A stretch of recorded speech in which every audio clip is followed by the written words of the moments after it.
Welcome back to my experience at the Silk Road Artist Rendezvous, a major international cultural exchange program organized by the Ministry of Culture and Tourism of the People's Republic of China. It is designed to use art as a bridge to promote mutual understanding, learning, and friendship between China and countries around the world.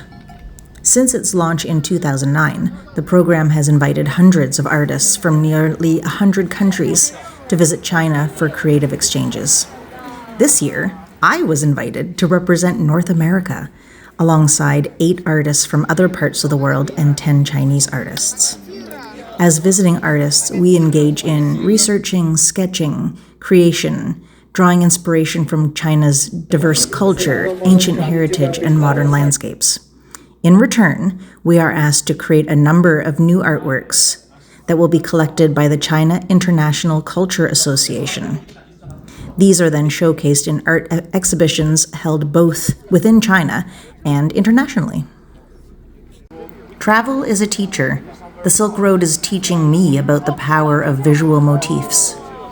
And every time we paused our journey for a meal, I learned something else entirely: the profound significance of eating in silence. In any culture, sharing a meal is the ultimate act of connection. It's where trust is built, where the stories are told, and where hierarchies briefly dissolve. In our group, mealtime was complicated. Every action became a gesture. A smile meant thanks. An extended hand meant, "Please pass the dish." A nod confirmed satisfaction. The beautiful vulnerability of the situation was that I often had no idea what I was eating. I could not lean over and ask, is this lamb or beef or something more wild? Is this sweet or is this spicy? The most basic human question at the dinner table, "What is this?" was off limits. The language barrier wasn't just a hurdle, it was a wall built right around my curiosity and my comfort zone.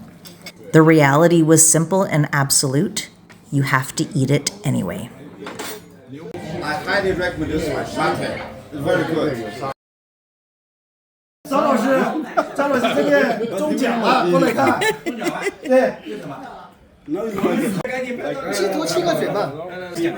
我这个饭呢？难道你们不想吃镜头吗？我就很奇怪。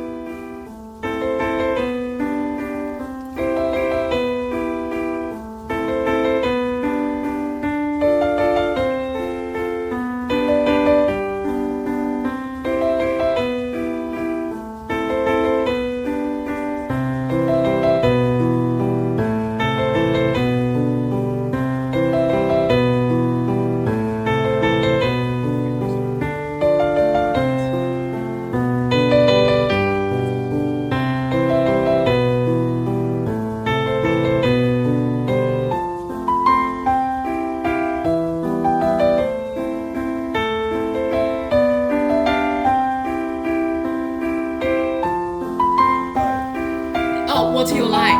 Oh, 他就。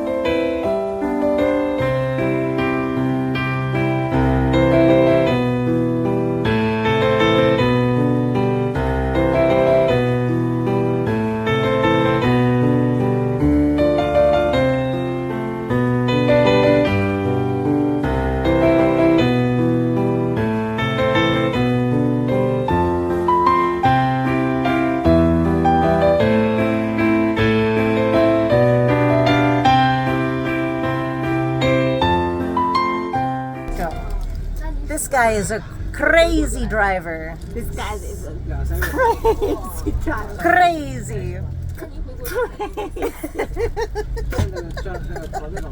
From a bird's eye view, it resembles a blooming sunflower. This is China's largest photothermal power station. This thing made of science fiction was the only thing we saw on the horizon for hours and hours. This is the Dunhuang Theater. I can't help but notice the duality. Both structures use glass and repetition to manage the overwhelming scale of the Gobi Desert, the pursuit of power that fuels the modern world, and the equally relentless artistic pursuit of meaning that sustains the human spirit. The glass here does not focus the light, it fractures it. Its repetition is not algorithmic, but elusive. It conjures the layered narrative of history. The structure itself is designed as a spatial metaphor, a labyrinthine, wandering, dark building that forces the viewer to follow light into a non-linear journey where performances telling the story of the ancient caves can surprise you from all sides, above and below glass floors.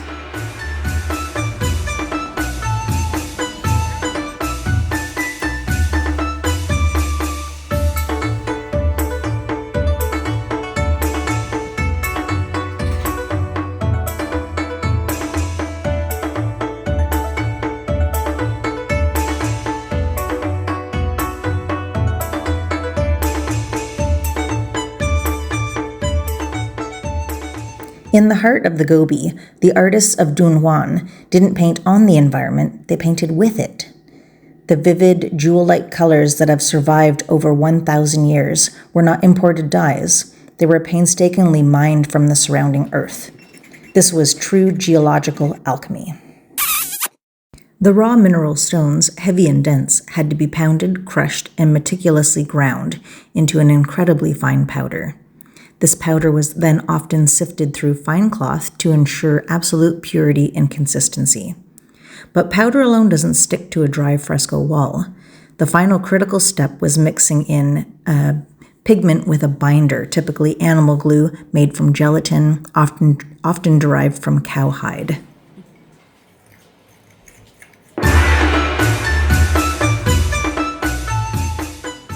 My journey began on the ancient Silk Road. It was a pilgrimage of sight, rhythmic and repeating motifs, visual whispers across cultures, and my inability to speak the local languages amplified my reliance on a purely visual language. This prepared me for the studio. That moment had arrived. Our destination was Hangzhou, home to the China Academy of Art, the largest arts campus in the world, for the creative core of our exchange. But as we flew, something shattering was happening back home, something truly heartbreaking. My sweet furry companion, my cat Bear, had been killed. The logistics of distance and time away from home were cruel. My husband Lee and I were in opposite time zones and with little to no communication, forcing him to bury our boy alone. In a broken and dropped phone call, I pieced together the words he was choking on. Our bear is gone. I was already suffering the fatigue of high-altitude travel, the physical stress of long days, and now before I could even touch a canvas, I was overwhelmed by grief and a loneliness. So total, it felt physical. I felt profoundly isolated. I was crying behind my oversized sunglasses as we toured the city for art supplies. The vision of my companion Bear and my poor distant husband Lee reeling in my mind. The reality of my commitment remained. I had to create 3 pieces. I had a task, a role in my exchange, so I had to pull it together. It was authentic to be vulnerable and raw, but I had to finish. So the colors are from the 5 primordial colors, like the most 5 basic colors of China. 传统 the Chinese traditional 5 basic colors. Now we'll visit an exhibition dedicated to Sha Sui, the art of unity, mountain and water. It's an art form rooted in philosophy, not realism. The goal is to capture the spirit or the essence of nature, not its exact appearance. The entire philosophy is built on the perfect complementary opposites of its 2 namesake elements, the mountain and the water, the yin and the yang that achieve harmony between these 2, mirroring the cosmic balance of the universe. It's becoming clear that Eastern philosophy operates from a core principle of unity. Heaven and earth are not separate.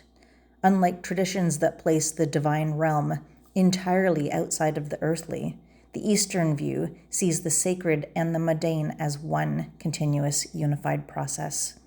The universe is a single, interconnected organism. Emotional masks are not encouraged. The need to create a protective, separate self, the ego, is viewed as a source of suffering. Authenticity is found in realizing that you and I is an illusion. The deeper truth is us. True freedom lies in dissolving the artificial boundary between the inner self and the outer world. And that existence is a multidimensional whole. It's about how light and dark work together. This is the essence of yin and yang. Opposites are not enemies, but necessary partners that create a multidimensional, dynamic reality. You cannot have the ups without the downs, or the light without the dark. The aim is not to choose one side, but to experience the whole continuum, to see the world not as a battlefield of opposing forces, but as a balanced, flowing system. I found my balance back in the studio by shedding my shell. This process began with a simple game, a version of the surrealist Exquisite Corpse. The situational irony is not lost on me. We blindly collaborated to draw a hybrid figure. When unfolded, the curious, unexpected creature was a perfect lesson in collaboration and chance, a pure creation, free of ego. Is this the greater degree of truth that the monk was speaking of? It's like a crab. When it outgrows its shell, it molts, walking around for a time vulnerable and exposed, before hardening into a new, stronger form. This change won't come immediately, but I'm on the right path. My biggest takeaway from this experience is the wisdom that will help guide my entire authentic self in the pursuit of happiness. It will certainly start to emerge in my work moving forward, unfolding like Duchamp's paper exercise, and maybe even just as beastly. So, if the magic is in the things we're avoiding, what raw, weird, and wonderful parts of yourself are you protecting behind armor? I hope you find your own terrible beauty in the void. So there you go. Authenticity isn't found in the polish, it's found in the process of molting. Be vulnerable, be weird, and trust the new shell that will grow back stronger. This journey, like traveling the ancient Silk Road, required me to drop my heavy baggage and exchange ego for raw truth. My wish for all of you is this: may your lives be a courageous quest for authenticity, and may that vulnerability be the powerful currency that leads to the most joyful work you've ever made. Now, go create something you're afraid to show. A painting can represent 1,000 words, but not just words, but emotions, a moment, the love, the energy. It's a great way to send a message. I hope that my work in the future becomes more unified between the viewer and the subject, which is what I see in Chinese art is doing so well. Our experience on the Silk Road was a nice way to see that part of China, but I would love to see other parts. That'll have to be next visit.